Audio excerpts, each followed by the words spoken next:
Rudia tena. Shikamoo Yanga. Shikamoo Yanga. Shikamoo Yanga. Shikamoo wachezaji wa Yanga. Shikamoo benchi la ufundi la Yanga. Simba tutasimini wale benchi la ufundi. Mashabiki wa Yanga wote. Shikamoo.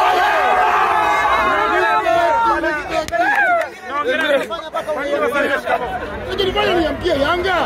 Mimi ni mshabiki mzuri wa Simba safi sana. Nimetembea hadi Zanzibar, nimeenda Kigoma, nimeenda Tanga, nimeenda Manyara Babati, nimekaa wiki nzima naitafuta Simba. Kwa pesa yangu mimi mwenyewe natokea Bukoba. Ushahidi ninao wa Bukoba. Onyesha. Ushahidi ninao huu hapa. Senene kutoka Bukoba. Na hapa nimekuja Simba Day tarehe 10. Hadi wa leo niko hapa nasubiri Simba. Sipendi kwa kuongwa. Natumia fedha yangu, mimi sio kibaraka.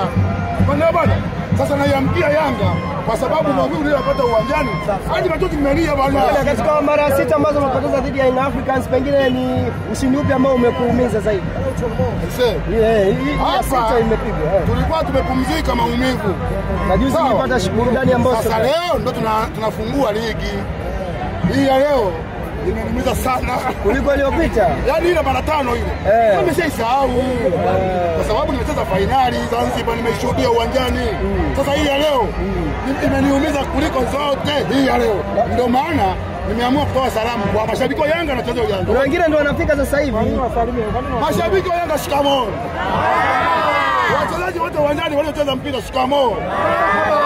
Kuelekea katika msimu ujao pengine Shabalala nimemuona.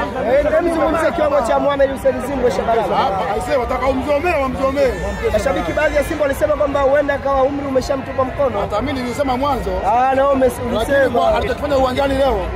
Mwamkie kwanza Zimbwe. Shabalala shikamoo baba. Kazi ipo. Kazi ipo. Pengine pengo lake ulioni kama limezibika ndani ya Simba. Wewe umeona cross gani kutoka kushoto?